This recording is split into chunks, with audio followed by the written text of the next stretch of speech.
ഇന്നത്തെ ക്ലാസ്സിൽ കാർബോഹൈഡ്രേറ്റ്സ് എന്ന് പറയുന്ന ചാപ്റ്ററിനെ പറ്റിയാണ് ഡിസ്കസ് ചെയ്യുന്നത്.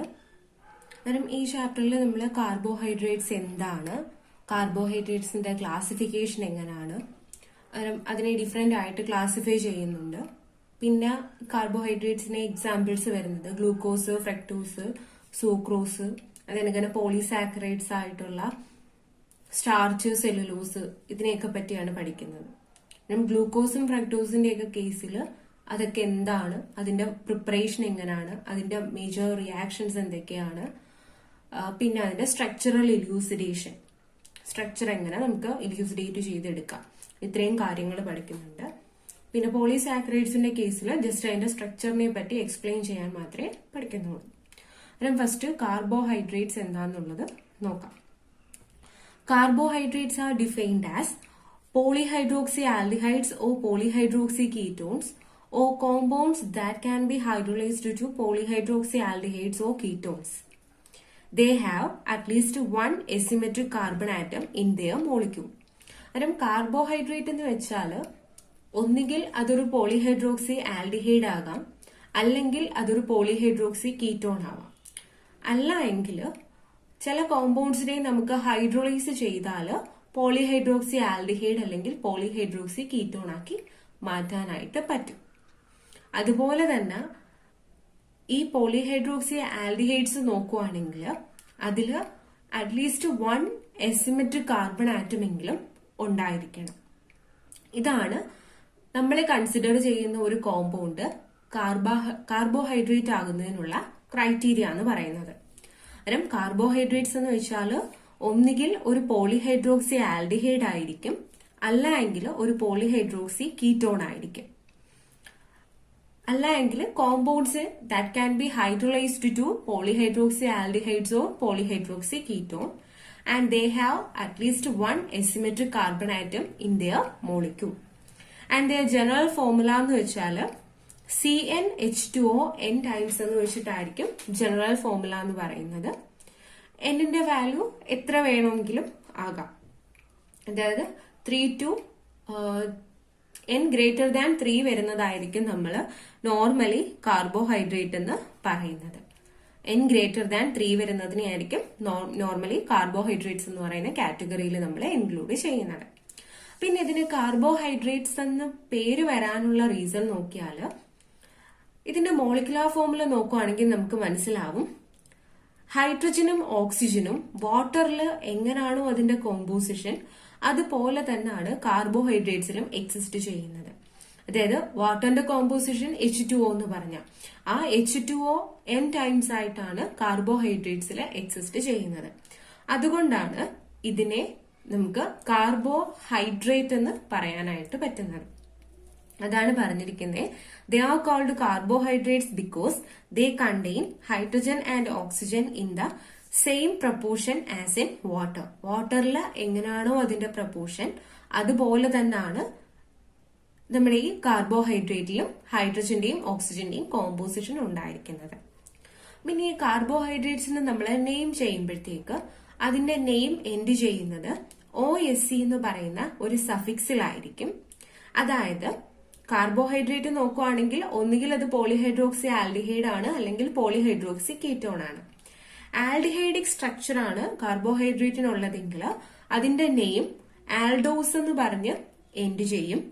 കീറ്റോണിക് സ്ട്രക്ചർ ആണുള്ളതെങ്കിൽ കീറ്റോസ് എന്ന് വെച്ചിട്ടായിരിക്കും നെയിം എൻഡ് ചെയ്യുന്നത്. പിന്നെ നമ്മൾ അതിൽ എത്ര കാർബൺ ആറ്റം എന്നുള്ളതും കൂടെ കൺസിഡർ ചെയ്താൽ, അതായത് number of carbon atoms present അത് കൺസിഡർ ചെയ്താൽ ആ ഒരു നമ്പറും കൂടെ ഈ നെയിമിലോട്ട് ഇൻക്ലൂഡ് ചെയ്യണം.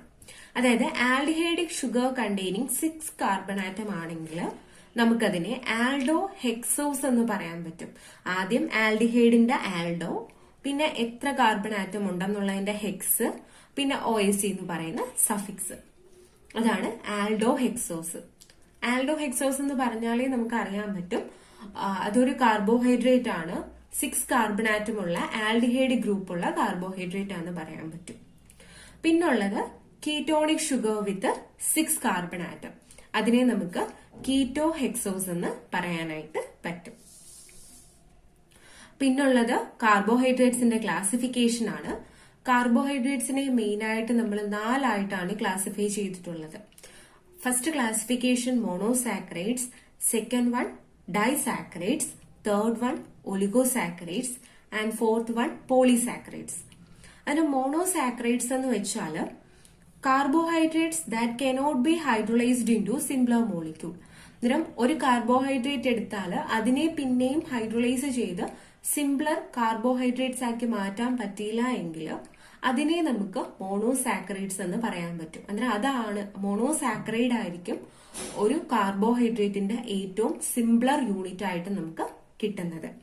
അന്നേരം അതിന്റെ general formula CH2O n times എന്ന് പറഞ്ഞിട്ടായിരിക്കും വരുന്നത്. അതായത് കാർബണിന്റെയും ഓക്സിജന്റെയും എമൗണ്ട് സെയിം ആയിരിക്കും, അതിന്റെ ട്വൈസ് എമൗണ്ട് ഹൈഡ്രജൻ ഉണ്ടായിരിക്കും. അതിലും n ഗ്രേറ്റർ ദാൻ 3 ആയിരിക്കണം. n equal two or greater than 3 ആയിരുന്നാൽ നമുക്കതിനെ മോണോസാക്കറൈഡ് എന്ന് പറയാനായിട്ട് പറ്റും. ഗ്ലൂക്കോസും ഫ്രക്ടോസും ആണ് മോണോസാക്കറൈഡ്സിന്റെ എക്സാമ്പിൾസ് ആയിട്ട് വരുന്നത്. പിന്നുള്ളത് ഡൈസാക്കറൈഡ് ആണ്. ഡൈസാക്കറൈഡ് എന്ന് വെച്ചാൽ carbohydrates that can be hydrolysed to 2 monosaccharides. അതായത് ഒരു കാർബോഹൈഡ്രേറ്റ് ഉണ്ട്, അതിനെ ഹൈഡ്രോളൈസ് ചെയ്താൽ നമുക്ക് 2 മോണോസാക്കറൈഡ് യൂണിറ്റ്സ് കിട്ടുവാണെങ്കിൽ അതിനെ ഡൈസാക്കറൈഡ് എന്ന് പറയാനായിട്ട് പറ്റും. ഡൈസാക്കറൈഡ്സിന്റെ എക്സാമ്പിൾസ് ആണ് സൂക്രോസ് ആൻഡ് ലാക്ടോസ്. പിന്നെ ഡൈസാക്കറൈഡിന്റെ ജനറൽ ഫോർമുല C12H22O11 എന്ന് പറഞ്ഞായിരിക്കും വരുന്നത്. കാര്യം ഈ ഒരു ഡൈസാക്കറൈഡിനെ നമുക്ക് ഹൈഡ്രോളൈസ് ചെയ്താൽ 2 മോണോസാക്കറൈഡ് യൂണിറ്റ്സ് ഒബ്റ്റെയിൻ ചെയ്യാനായിട്ട് പറ്റും.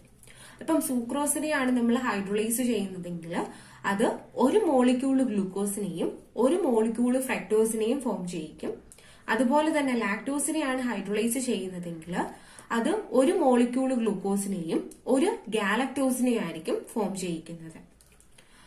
പിന്നെ അടുത്ത തേർഡ് ക്ലാസിഫിക്കേഷൻ വരുന്നതാണ് ഒലിഗോസാക്കറൈഡ്സ്. ഒലിഗോസാക്കറൈഡ്സ് നോക്കുവാണെങ്കിൽ carbohydrates that can be hydrolysed to 3 to 10 monosaccharide units are called oligosaccharides. അതായത് കാർബോഹൈഡ്രേറ്റിനെ ഹൈഡ്രോളൈസ് ചെയ്ത് നമുക്ക് 3 മുതൽ 10 വരെയുള്ള മോണോസാക്കറൈഡ് യൂണിറ്റ്സ് ആക്കി മാറ്റാൻ പറ്റുമെങ്കിൽ അതിനെയാണ് ഒലിഗോസാക്കറൈഡ്സ് എന്ന് പറയുന്നത്. ഈ മോണോസാക്കറൈഡ് യൂണിറ്റ്സ് എല്ലാം ഗ്ലൈക്കോസിഡിക് ലിങ്കേജ് വഴിയായിരിക്കും ബോണ്ട് ചെയ്തിരിക്കുന്നത്. ഓരോ മോണോസാക്കറൈഡ് യൂണിറ്റ്സും തമ്മിൽ ഗ്ലൈക്കോസിഡിക് ലിങ്കേജ് ആയിരിക്കും ഉണ്ടായിരിക്കുന്നത്. അതിന് എക്സാമ്പിൾ ആയിട്ട് വരുന്നതാണ് റാഫിനോസ്. റാഫിനോസ് ഒരു ട്രൈസാക്കറൈഡ് ആണ്. അതായത് അതിനെ ഹൈഡ്രോളൈസ് ചെയ്താൽ നമുക്ക് 3 മോണോസാക്കറൈഡ്സ് കിട്ടും. Glucose, fructose and galactose. Glucose, fructose, galactose എന്ന് പറയുന്ന 3 മോണോസാക്കറൈഡ്സിനെ ആയിരിക്കും നമുക്ക് റാഫിനോസിനെ ഹൈഡ്രോളൈസ് ചെയ്താൽ കിട്ടുന്നത്.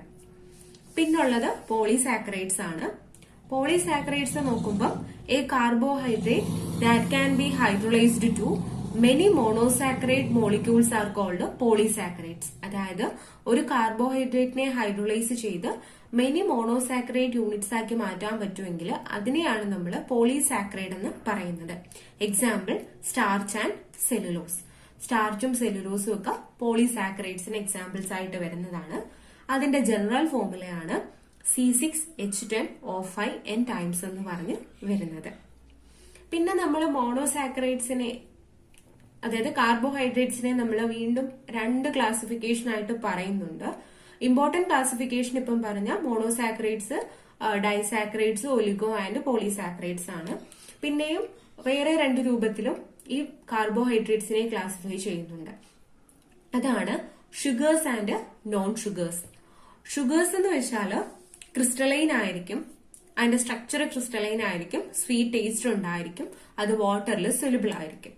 നമ്മുടെ മോണോസാക്കറൈഡ്സ്, ഒലിഗോസാക്കറൈഡ്സ് വരെയുള്ള കോമ്പൗണ്ട്സ് ആയിരിക്കും. അതായത് മോണോസാക്കറൈഡ്സ്, ഡൈസാക്കറൈഡ്സ്, ഒലിഗോസാക്കറൈഡ്സ് അവിടെ വരെയുള്ള കോമ്പൗണ്ട്സുകളായിരിക്കും ഷുഗേഴ്സ് എന്ന് പറഞ്ഞറിയപ്പെടുന്നത്. അതിന് ക്രിസ്റ്റലൈൻ സ്ട്രക്ചർ ആയിരിക്കും, സ്വീറ്റ് ടേസ്റ്റ് ആയിരിക്കും, വാട്ടർ സൊല്യൂബിൾ ആയിരിക്കും. പിന്നുള്ളത് പോളിസാക്കറൈഡ്സ് ആണ്. പോളിസാക്കറൈഡ്സ് വരുന്നത് നോൺ ഷുഗേഴ്സ് എന്ന് പറയുന്ന ഒരു കാറ്റഗറിയിലായിരിക്കും. അതായത് നോൺ ഷുഗേഴ്സ് എന്ന് വെച്ചാൽ അത് അമോർഫസ് ആണ്, അതിന് സ്വീറ്റ് ടേസ്റ്റ് കാണത്തില്ല, അത് ഒന്നുകിൽ വാട്ടറിൽ ഇൻസൊല്യൂബിൾ ആയിരിക്കും, അല്ല എങ്കിൽ പാർഷ്യലി സൊല്യൂബിൾ ആയിരിക്കും. അങ്ങനെയുള്ള കോമ്പൗണ്ട്സിനെയാണ് നമ്മൾ പോളിസാക്കറൈഡ്സ് എന്ന് പറയുന്നത്. അടുത്ത ടോപ്പിക്കായിട്ട് പറയുന്നത് മോണോസാക്കറൈഡ്സിന്റെ ക്ലാസിഫിക്കേഷൻ എങ്ങനെയാണ്. അല്ല, മോണോസാക്കറൈഡ്സ് പഠിച്ചപ്പോൾ നമ്മൾ പറഞ്ഞു carbohydrates that cannot be hydrolysed to simpler units are called monosaccharides. അതായത് കാർബോഹൈഡ്രേറ്റ്സിനെ പിന്നെ നമുക്ക് ഹൈഡ്രോളൈസ് ചെയ്ത് സിംപ്ലർ യൂണിറ്റ്സ് ആക്കി മാറ്റാൻ പറ്റിയില്ല എങ്കിൽ അതിനെയാണ് മോണോസാക്കറൈഡ്സ് എന്ന് പറയുന്നത്. അതുമല്ല, അവിടെ പറഞ്ഞിട്ടുണ്ട് കാർബണിന്റെ എണ്ണം equal two or greater than 3 വന്നാലാണ് നമ്മൾ മോണോസാക്കറൈഡ് എന്ന് പറയുന്ന ഒരു കാറ്റഗറിയിൽ പറയുന്നത്. അന്നേരം മോണോസാക്കറൈഡ്സിനെ മെയിൻ ആയിട്ട് ക്ലാസിഫൈ ചെയ്യുന്നത് രണ്ടായിട്ടാണ്, ആൽഡോസിസ് ആൻഡ് കീറ്റോസിസ്. അതായത് ആൽഡിഹൈഡ് ഗ്രൂപ്പ് ഉള്ളതിനെ ആൽഡോസിസ് എന്നും കീറ്റോണിക് ഗ്രൂപ്പ് ഉള്ളതിനെ കീറ്റോസിസ് എന്നും പറഞ്ഞ് ക്ലാസിഫൈ ചെയ്യും. ഫസ്റ്റ് നമ്മൾ ഒരു 2 കാർബൺ ഉള്ളതാണ് പറയുന്നത്. അത് ഈ ഷുഗേഴ്സ് എന്ന് പറയുന്ന കാറ്റഗറിയിൽ ഇൻക്ലൂഡ് ചെയ്യത്തില്ല. അതായത് ബയോസിസ് എന്നാണ് അതിന്റെ പേര്. C2H4O2 ആണത്. അതിനെ നമ്മൾ കാർബോഹൈഡ്രേറ്റ്സ് എന്ന് പറയുന്ന ഒരു ഫാമിലിയിൽ ഇൻക്ലൂഡ് ചെയ്യാറില്ല. കാര്യം കാർബോഹൈഡ്രേറ്റ്സിന്റെ ഡെഫിനിഷനിൽ പറയുന്നുണ്ട് അതൊരു പോളിഹൈഡ്രോക്സി ആൽഡിഹൈഡ് ആയിരിക്കണം. അതിന്റെ കൂടെ തന്നെ ഒരു ക്രൈറ്റീരിയയും കൂടെ ഉണ്ട്. അതിൽ അറ്റ്ലീസ്റ്റ് 1 എസിമെട്രിക് കാർബൺ ആറ്റമെങ്കിലും പ്രസന്റ് ആയിരിക്കണം. അന്നേരം ഈ ബയോസിന്റെ കേസ് നോക്കുവാണെങ്കിൽ CH2OH എന്ന് പറയുന്നതാണ്. അതായത് ഒരു OH ഗ്രൂപ്പേ ഉള്ളൂ. അന്നേരം പോളിഹൈഡ്രോക്സി ആണെന്ന് പറയാൻ പറ്റത്തില്ല. അതുമല്ല, ഇതിലൊരു എസിമെട്രിക് കാർബൺ ആറ്റം പ്രസന്റ് അല്ല. സോ ഇതിനെ നമ്മൾ ഷുഗേഴ്സ് അല്ലെങ്കിൽ കാർബോഹൈഡ്രേറ്റ്സ് എന്ന് പറയുന്ന ഒരു ഫാമിലിയിൽ ഇൻക്ലൂഡ് ചെയ്യാറില്ല. ഫസ്റ്റ് നമ്മൾ പറയുന്നതെന്ന് വെച്ചാൽ ട്രയോസിസ് ആണ്. ട്രയോസിസ് നോക്കുമ്പം C3H6O3 ആണ്. C3H6O3 എന്ന് വെച്ചാൽ അത് ഗ്ലിസർ ആൽഡിഹൈഡ് ആയിരിക്കും. CHO, CHOH, CH2OH അതാണ് അതിന്റെ മോളിക്കുലാർ ഫോർമുല. ഇതിൽ നോക്കുവാണെങ്കിൽ നമ്മുടെ ഈ സെക്കൻഡ് കാർബൺ ആറ്റം ഒരു എസിമെട്രിക് കാർബൺ ആറ്റം ആണ്. എസിമെട്രിക് കാർബൺ ആറ്റം മീൻസ് കാർബണിന്റെ 4 വാലൻസീസ് ആണ് പോസിബിൾ. 4 വാലൻസീസും ഡിഫറെന്റ് ഗ്രൂപ്പ്സ് ആണ് സാറ്റിസ്ഫൈ ചെയ്യുന്നതെങ്കിൽ അതിനെ നമുക്ക് എസിമെട്രിക് കാർബൺ ആറ്റം എന്ന് പറയാനായിട്ട് പറ്റും. അതിനും ഗ്ലിസർ ആൽഡിഹൈഡ് ആണ് ഫസ്റ്റ് എക്സാമ്പിൾ ആയിട്ട് പറയുന്നത്. അതിൽ ഒരു എസിമെട്രിക് കാർബൺ ആറ്റവും ഉണ്ട്. അതൊരു പോളിഹൈഡ്രോക്സി ആൽഡിഹൈഡുമാണ്. അതിന് എസിമെട്രിക് കാർബൺ ആറ്റം ഉണ്ടായത് കൊണ്ട് തന്നെ അത് ഒപ്റ്റിക്കലി ആക്റ്റീവ് ആണ്. അത് ഒപ്റ്റിക്കലി ആക്റ്റീവ് 2 ഫോംസ് അതിനുണ്ടായിരിക്കും. അതിന്റെ ഒപ്റ്റിക്കലി ആക്റ്റീവ് ഫോംസ് ആണ് CHO, CHOH, CH2OH. അത് കണക്ക് തന്നെ CHO, COHH, CH2OH. അന്നേരം ഇതിനെ നമുക്ക് D+ ഗ്ലിസറാൽഡിഹൈഡ് എന്നും ഇതിനെ നമുക്ക് L- ഗ്ലിസറാൽഡിഹൈഡ് എന്നും പറയാം. അന്നേരം ഇവിടെ പറയുന്നതെന്ന് വെച്ചാൽ ഈ എസിമെട്രിക് കാർബൺ ആറ്റം നോക്കുക. ഈ സെന്ററിലുള്ള കാർബൺ ആറ്റമാണ് എസിമെട്രിക് കാർബൺ ആറ്റം. ഈ എസിമെട്രിക് കാർബൺ ആറ്റത്തിന്റെ OH ഗ്രൂപ്പ് റൈറ്റ് ഹാൻഡ് സൈഡിലോട്ടാണ് നിൽക്കുന്നതെങ്കിൽ അതിനെ നമുക്ക് D എന്ന് പറയാനായിട്ട് പറ്റും. അതായത് അതിന്റെ ഒരു കോൺഫിഗറേഷൻ ആണ് പറഞ്ഞിരിക്കുന്നത്, D കോൺഫിഗറേഷൻ. അല്ലാണ്ട് ഈ ക്യാപിറ്റൽ D അതിന്റെ ഡെക്സ്ട്രോ ലീവോ റൊട്ടേഷനെ അല്ല ഇൻഡിക്കേറ്റ് ചെയ്യുന്നത്. അതിന്റെ ഒരു കോൺഫിഗറേഷനെയാണ് D എന്ന് പറഞ്ഞ് ഇൻഡിക്കേറ്റ് ചെയ്യുന്നത്. അന്നേരം D വരുന്നതെന്ന് വെച്ചാൽ ഈ എസിമെട്രിക് കാർബൺ ആറ്റം, അതായത് ഇതൊരു സെക്കൻഡ് ലാസ്റ്റ് കാർബൺ എന്ന് പറഞ്ഞുകൂടെ നമുക്ക്. അന്നേരം ഇതിലുള്ള എസിമെട്രിക് കാർബൺ ആറ്റത്തില OH ഗ്രൂപ്പ് റൈറ്റ് ഹാൻഡ് സൈഡിലോട്ടാണ് പോയിന്റ് ചെയ്യുന്നതെങ്കിൽ അതിനെ D ഗ്ലിസറാൽഡിഹൈഡ് എന്ന് പറയാം. ഇതിൽ നോക്കുമ്പം OH ഗ്രൂപ്പ് ലെഫ്റ്റ് ഹാൻഡ് സൈഡിലോട്ടാണ് പോയിന്റ് ചെയ്യുന്നത്. അങ്ങനെയാണെങ്കിൽ അതിനെ L ഗ്ലിസറാൽഡിഹൈഡ് എന്നായിരിക്കും പറയുന്നത്. പിന്നെ നമ്മൾ പറയുന്നത് ടെട്രോസിസ്, അതായത് 4 കാർബൺ ആറ്റംസ് ഉള്ള മോണോസാക്രൈഡ് ആണ് ടെട്രോസ് എന്ന് പറയുന്നത്. അത് ആൽഡോ ടെട്രോസ് ആവാം. ആൽഡോ ടെട്രോസ് നോക്കുമ്പോഴത്തേക്ക് CH2OH, CHOH, CHOH, CHO അങ്ങനെ ആയിരിക്കും. അതായത് ഒരു ആൽഡിഹൈഡ് ഗ്രൂപ്പും പിന്നെ പോളിഹൈഡ്രോക്സി ആൽക്കഹോൾ അതേപോലെ ആയിരിക്കും വരുന്നത്. ഇതിൽ നോക്കുവാണെങ്കിൽ ഈ സെന്ററിലുള്ള 2 കാർബൺ ആറ്റംസ് എസിമെട്രിക് ആണ്. ഈ 2 കാർബൺ ആറ്റംസ് എസിമെട്രിക് ആയതുകൊണ്ട് തന്നെ അതിന് 4 ഒപ്റ്റിക്കലി ആക്റ്റീവ് ഫോംസ് ഉണ്ടെന്ന് പറയാൻ പറ്റും. കാര്യം നമ്മൾ എസിമെട്രി പറയുന്നതെന്ന് വെച്ചാൽ ഇപ്പം എത്ര എസിമെട്രിക് സെന്റർ ഉണ്ടോ അതിന് 2n എന്ന് പറയുന്ന ഒരു ഇക്വേഷൻ വെച്ചിട്ടാണ് നമ്മൾ അതിന്റെ ഒപ്റ്റിക്കലി ആക്റ്റീവ് ഫോംസ് ഒക്കെ നോർമലി ഡിറ്റർമൈൻ ചെയ്യുന്നത്. ഇത് n എന്ന് വെച്ചാൽ അവിടെ എത്ര എസിമെട്രിക് സെന്റർ ഉണ്ടോ അതിന്റെ എണ്ണമാണ് n. അതിന് 2n ഒപ്റ്റിക്കലി ആക്റ്റീവ് ഫോംസ് ആയിരിക്കും ഈ ഒരു മോളിക്യൂളിന് ഉണ്ടായിരിക്കുന്നു എന്ന് പറയുന്നത്. അതിന് ആ ആക്റ്റീവ് ഫോംസ് ആണ് ഡി ആൻഡ് എൽ എറിത്രോസും ഡി ആൻഡ് എൽ ത്രിയോസും. ഡി ആൻഡ് എൽ എറിത്രോസും ഡി ആൻഡ് എൽ ത്രിയോസും. അതിനും എറിത്രോസ് എന്ന് വെച്ചാൽ എറിത്രോസ് നോക്കുവാണെങ്കിൽ ഈ രണ്ട് എസിമെട്രിക് കാർബൺ ആറ്റത്തിലെയും OH ഗ്രൂപ്പ്സ് റൈറ്റ് ഹാൻഡ് സൈഡിലോട്ട് പോയിന്റ് ചെയ്താൽ അതിനെ ഡി എറിത്രോസ് എന്ന് പറയാൻ പറ്റും. അതായത് നമ്മൾ നേരത്തെ ഗ്ലിസറാൽഡിഹൈഡിന്റെ കേസ് പറഞ്ഞപ്പം അതിൽ ഈ ഒരു പാർട്ട് മാത്രമേ നമ്മൾ കൺസിഡർ ചെയ്തോളൂ. അതായത് ഇതാണ് ലാസ്റ്റ് കാർബൺ ആറ്റം, ഇത് സെക്കൻഡ് ലാസ്റ്റ് കാർബൺ ആറ്റം എന്ന് പറയാം നമുക്ക്. അന്നേരം ഗ്ലിസറാൽഡിഹൈഡിന്റെ കേസ് ഈ ഒരു കാർബൺ ആറ്റത്തിന്റെ കോൺഫിഗറേഷൻ വെച്ചിട്ടാണ് നമ്മൾ ഡി ആൻഡ് എൽ പറഞ്ഞത്. ഇവിടെയും അത് വെച്ചിട്ട് തന്നെയാണ് ഈ ഡി ഫോം പറയുന്നത്. അതായത് ഇതിന്റെ OH ഗ്രൂപ്പ് റൈറ്റ് ഹാൻഡ് സൈഡിലാണെങ്കിൽ, അതായത് സെക്കൻഡ് ലാസ്റ്റ് കാർബണിലുള്ള OH ഗ്രൂപ്പ് റൈറ്റ് ഹാൻഡ് സൈഡിലാണെങ്കിൽ അതിനെ ഡി സീരീസ് എന്ന് പറയാനായിട്ട് പറ്റും. അതാണ് ഇവിടുത്തെ ഡി വന്നത്. പിന്നെ ഇതിനെ എറിത്രോസ് എന്ന് പറയുന്നതിന്റെ റീസൺ എസിമെട്രിക് കാർബൺ ആറ്റത്തിലുള്ള രണ്ട് OH ഗ്രൂപ്പ്സും റൈറ്റ് ഹാൻഡ് സൈഡിലോട്ടാണ് പോയിന്റ് ചെയ്യുന്നത്.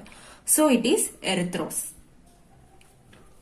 പിന്നെ ഇതിന്റെ എൽ ഫോം ആണ് നോക്കുന്നതെങ്കിൽ ഇത് നേരെ തിരിഞ്ഞു വരും. ഈ കാർബണിൽ മാത്രം കോൺഫിഗറേഷൻ തിരിഞ്ഞു വരും. അങ്ങനാണെങ്കിൽ അതിനെ നമുക്ക് എൽ മൈനസ് എറിത്രോസ് എന്ന് പറയാനായിട്ട് പറ്റും. അതായത് ഇവിടെ എച്ചും ഇവിടെ OHും വന്നാൽ എൽ മൈനസ് എറിത്രോസ് എന്ന് പറയാം.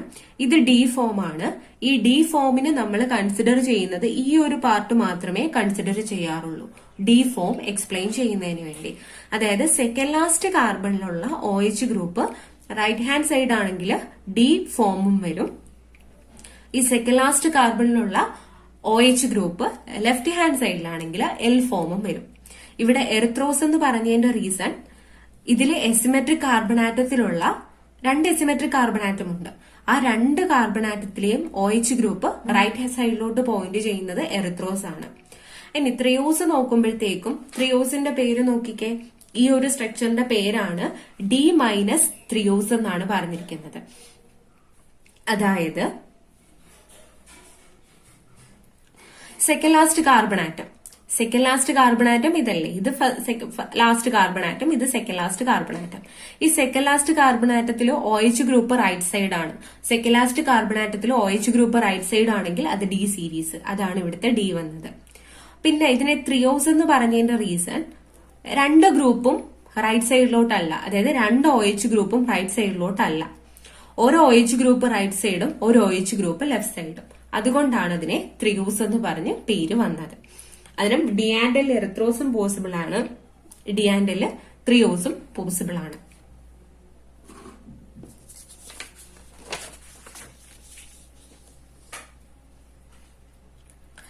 പിന്നെ കീറ്റോ ടെട്രോസും ഉണ്ട്. കീറ്റോ ടെട്രോസ് എന്ന് വെച്ചാൽ കീറ്റോ ഗ്രൂപ്പ് ഒരിക്കലും ടെർമിനൽ പൊസിഷനിൽ വരത്തില്ല. ഇൻ ബിറ്റ്വീൻ ആയിട്ടുള്ള ഒരു പൊസിഷനിൽ മാത്രമേ കീറ്റോ ഗ്രൂപ്പ് വരത്തുള്ളൂ. അതിനും കീറ്റോ ടെട്രോസ് നോക്കുമ്പോൾ CH2OH, CO, CHOH, CH2OH. അതിനും കീറ്റോണിക് ഗ്രൂപ്പിന്റെ ഇതിൽ നോക്കുമ്പോഴത്തേക്കും ഈ രണ്ട് കാർബണും സിമെട്രിക് ആണ്. ഇതും അതേ കണക്ക് തന്നെയാണ്. C ഡബിൾ ബോണ്ട് O വരുന്നതുകൊണ്ട് ഇതും എസിമെട്രിക് എന്ന് പറയാൻ പറ്റത്തില്ല. ഇവിടെ ആകെ ഒരൊറ്റ എസിമെട്രിക് കാർബൺ ആറ്റമേ എക്സിസ്റ്റ് ചെയ്യുന്നുള്ളൂ. അതിനും contain only one asymmetric carbon atom and exist in 2 optically active forms. അത് ഒരു എസിമെട്രിക് കാർബൺ ആറ്റം മാത്രമേ ഉള്ളൂ, അത് രണ്ട് ഒപ്റ്റിക്കലി ആക്റ്റീവ് ഫോംസിൽ എക്സിസ്റ്റ് ചെയ്യുന്നുണ്ട്. അതായത് CH2OH, C double bond O, COHH, CH2OH. അതിനും ഇവിടെ നോക്കുവാണെങ്കിലും സെക്കൻഡ് ലാസ്റ്റ് കാർബൺ ആറ്റത്തിലെ OH റൈറ്റ് ഹാൻഡ് സൈഡ് ആയതുകൊണ്ട് ഡി സീരീസ് എന്നാണ് പറയുന്നത്. ഇതിനെ നമുക്ക് ഡി എറിത്രുലോസ് എന്നായിരിക്കും ഇതിന്റെ പേര് വരുന്നത്. ഇത് ജസ്റ്റ് ഒന്ന് ഓർത്തു വെച്ചിരുന്നാൽ മതി, അല്ലാണ്ട് ഡീറ്റെയിൽ ആയിട്ട് ഒന്നും ചോദിച്ച് കണ്ടിട്ടില്ല. അന്നേരം ജസ്റ്റ് ക്ലാസിഫിക്കേഷൻ ഒന്ന് ഓർത്ത് വെച്ചിരുന്നാൽ മതി. പിന്നെ ഈ ഡി സീരീസ് എൽ സീരീസ് എങ്ങനെ എഴുതാൻ പറ്റുന്നു എന്നുള്ളത് നോക്കിയാൽ മതി. ഡി ആണെങ്കിൽ സെക്കൻഡ് ലാസ്റ്റ് കാർബൺ ആറ്റത്തിലുള്ള OH ഗ്രൂപ്പ് റൈറ്റ് സൈഡിലോട്ട് പോയിന്റ് ചെയ്യണം. എൽ ആണെങ്കിൽ സെക്കൻഡ് ലാസ്റ്റ് കാർബൺ ആറ്റത്തിലുള്ള OH ഗ്രൂപ്പ് ലെഫ്റ്റ് സൈഡിലോട്ട് വേണം പോയിന്റ് ചെയ്യാൻ. അത് ഓർത്ത് വെച്ചിരുന്നാൽ മതി. പിന്നുള്ളത് പെൻഡോസിസ് ആണ്. പെൻഡോസിസ് നോക്കുമ്പോൾ 5 കാർബൺ ആറ്റം വരുന്നതാണ് പെൻഡോസിസ്. അത് ആൽഡോ പെൻഡോസിസ് ഉണ്ട്. ആൽഡോ പെൻഡോസിസ് നോക്കുമ്പോൾ അത് ഡി റൈബോസും ആവാം, ഡി അറാബിനോസും ആവാം. അതായത് ഡി റൈബോസ് ഷുഗറും ഉണ്ട്, ഡി അറാബിനോസ് ഷുഗറും ഉണ്ട്. അന്നേരം CHO, COHH, COHH, COHH, CH2OH. അന്നേരം 3 എസിമെട്രിക് കാർബൺ ആറ്റം ആയിരിക്കും ഇതിലുണ്ടായിരിക്കുന്നത്. ഒന്ന് CHO ഗ്രൂപ്പും ഒന്ന് CH2OH ഗ്രൂപ്പും. ഇത് എസിമെട്രിക് അല്ല. 3 എസിമെട്രിക് കാർബൺ ആറ്റം. ഈ 3 എസിമെട്രിക് കാർബൺ ആറ്റത്തിലെയും OH ഗ്രൂപ്പ് റൈറ്റ് സൈഡിലോട്ട് പോയിന്റ് ചെയ്താൽ അതിനെ ഡി റൈബോസ് എന്നായിരിക്കും പറയുന്നത്. പിന്നെ ഡി അറാബിനോസ് നോക്കുവാണെങ്കിൽ CHO, CHOH, COHH, COHH, CH2OH. അതായത് ഡി അറാബിനോസ് നോക്കുവാണെങ്കിൽ സെക്കൻഡ് കാർബൺ ആറ്റത്തിൽ മാത്രം OH ലെഫ്റ്റ് സൈഡിലോട്ട് പോയിന്റ് ചെയ്യുന്നു. ബാക്കി 2 കാർബൺ ആറ്റത്തിലും OH റൈറ്റ് സൈഡിലോട്ട് പോയിന്റ് ചെയ്യുന്നു. അതാണ് ഡി അറാബിനോസ് എന്ന് പറയുന്ന സ്ട്രക്ചർ. പിന്നെ ഇത് രണ്ടും ഡി വന്നതിന്റെ റീസൺ മുമ്പ് പറഞ്ഞിരുന്നത് പോലെ തന്നെ സെക്കൻഡ് ലാസ്റ്റ് കാർബൺ ആറ്റത്തിൽ OH ഗ്രൂപ്പ് റൈറ്റ് സൈഡ്, ഇവിടെ അതേ കണക്ക് തന്നെ സെക്കൻഡ് ലാസ്റ്റ് കാർബൺ ആറ്റത്തിലുള്ള OH group right side. So D ribose, ഇത് ഡി അറാബിനോസ് എന്നും പറയും. അറാബിനോസ് വന്നത് ഇവിടുത്തെ സെക്കൻഡ് കാർബൺ ആറ്റത്തിലുള്ള OH ഗ്രൂപ്പ് ലെഫ്റ്റ് സൈഡില്, ബാക്കി എല്ലാ കാർബൺ ആറ്റത്തിലും OH ഗ്രൂപ്പ് റൈറ്റ് സൈഡില്. പിന്നെ ഇതിന് കീറ്റോ പെൻഡോസും പോസിബിൾ ആണ്. കീറ്റോ പെൻഡോസ് നോക്കുമ്പോൾ ഈ ഒരു സ്ട്രക്ചർ ആയിരിക്കും കീറ്റോ പെൻഡോസിന് ഉണ്ടായിരിക്കുന്നത്. പിന്നെ ഹെക്സോസിസ്, 6 കാർബൺ ആറ്റം ഉള്ള മോണോസാക്കറൈഡ്. നമ്മൾ നോർമലി 6 കാർബൺ ആറ്റം ഒക്കെ വരുന്നത് വരാണ് മോണോസാക്കറൈഡ് എന്ന് പറയുന്ന ഒരു കാറ്റഗറിയിൽ എക്സാമ്പിൾസ് പഠിക്കുന്നത്. അന്നേരം 6 കാർബൺ ആറ്റം ഉള്ളത് നോക്കുമ്പോൾ C6H12O6 ആയിരിക്കും അതിന്റെ മോളിക്കുലാർ ഫോർമുല.